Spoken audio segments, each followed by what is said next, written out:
Hello everyone, very warm welcome to law point channel. अभी paper की analysis की बात हो रही है। पेपर की एनालिसिस क्या है भाई? पेपर कैसे है, पेपर में क्या करके जाएं, क्या प्रिकॉशन लेनी है, सवाल ये आ रहे हैं, ऐसा करना चाहिए, ऐसा नहीं करोगे तो ये हो जाएगा। ठीक, ये सब बातें आपको सुनने को मिल रही होगी, आप जान रहे हैं। तो ज़रा हम लोग पेपर की एनालिसिस को समझते हैं, बहुत तरीके से समझते हैं। उसके बाद आपको अपने मन की शांति मिलेगी, है ना। आपका जो मन है लपडप कर रहा है, इधर उधर भाग रहा है, उसमें शांति होगी। चलो ज़रा देखते हैं भाई पेपर एनालिसिस, है ना। अब ज़रा देखना भाई, पेपर एनालिसिस को लेकर बहुत सारी वीडियो यूट्यूब पर आपको मिल जाएंगी आने वाले समय में, लेकिन आप उनके पीछे नहीं भागेंगे। क्यों सर, ऐसा क्यों? देख बालक, पेपर का क्या है, पेपर में आपने जो चीज़ें पढ़ी हैं, जैसे कि मैं एक बात करूं कि जिन सब्जेक्ट्स के सिलेबस बहुत ज़्यादा हैं, तो आप एनटीए को समझिए। ये एनटीए क्या करता है भाई, आज अगर किसी चैप्टर से सवाल आए हैं, कल जो सवाल आएंगे वो दूसरे चैप्टर से आएंगे, अगर परसों जो सवाल आएंगे वो किसी तीसरे चैप्टर से आएंगे। ये तो एनटीए का खेल है। फिलहाल हम लोग देख लेते हैं पेपर। बालक, पेपर को एक जो हार्ड कहते हैं या फिर इसको इजी कहते हैं, है ना। पेपर को हार्ड और इजी कहते हैं। तो याद रखना, जनरली ये देखा जाता है कि एनटीए अगर लगातार सवालों का एक, देखो एनटीए का पूरा मिक्सचर होता है कि अच्छे सवाल, हल्के सवाल, मॉडरेट सवाल और डिफ़िकल्ट सवाल तीनों रखता है। लेकिन वो कई बार ऐसा करता है कि जो इजी सवाल होते हैं उसको सामने रख देता है। मतलब 1 से लेकर आपने 15 सवाल सॉल्व किए, सभी जीते।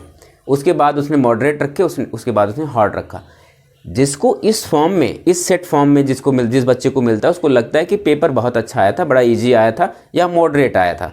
लेकिन कई बार ऐसा होता है, एनटीए क्या करता है, सब मिक्सचर कर देता है। मिक्सचर समझते हैं कि एक हार्ड रखा, फिर एक सरल रख दिया, फिर एक कठिन रख दिया, फिर एक हार्ड रखा, एक सरल रखा, एक कठिन कर दिया, फिर एक हार्ड रखा, एक सरल रखा, एक कठिन कर दिया।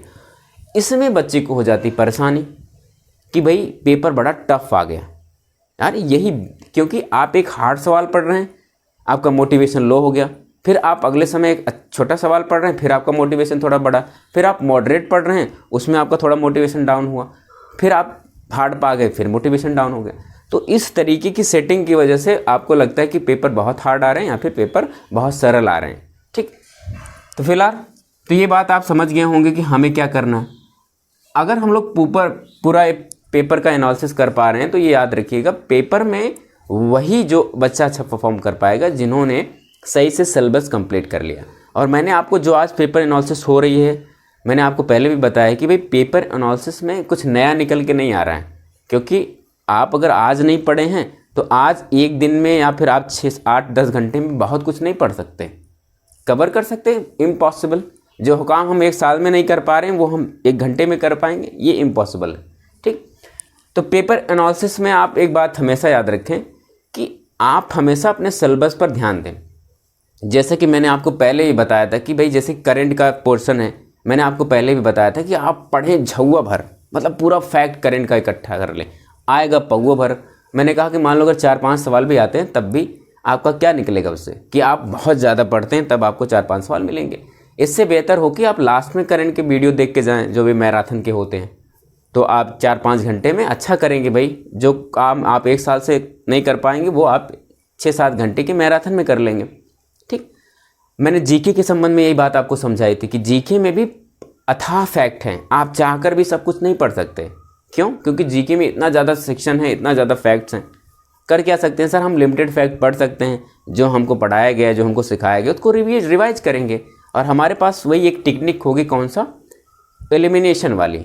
बाकी और कोई टेक्निक नहीं है, जैसे कि मुक्का मार टेक्निक, निंजा टेक्निक, ये सब कोई टेक्निक नहीं है। सिर्फ एक टेक्निक है एलिमिनेशन का, जब आपने सिर्फ अपने लिमिटेड फैक्ट को बार बार पढ़ा है, उससे हो सकता है, अदरवाइज कोई अन्य नहीं हो सकता।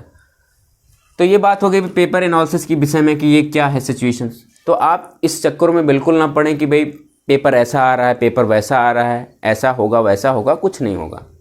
आपका वही होगा जो आपने पढ़ रखा है। ठीक, तो आप बहुत शांति से अपनी पढ़ाई जारी रखें, रिवीजन करते रहें, और मेरी बात अगर आप सुन रहे हैं, मान रहे हैं, तो सिलेबस को आप पढ़ते रहें।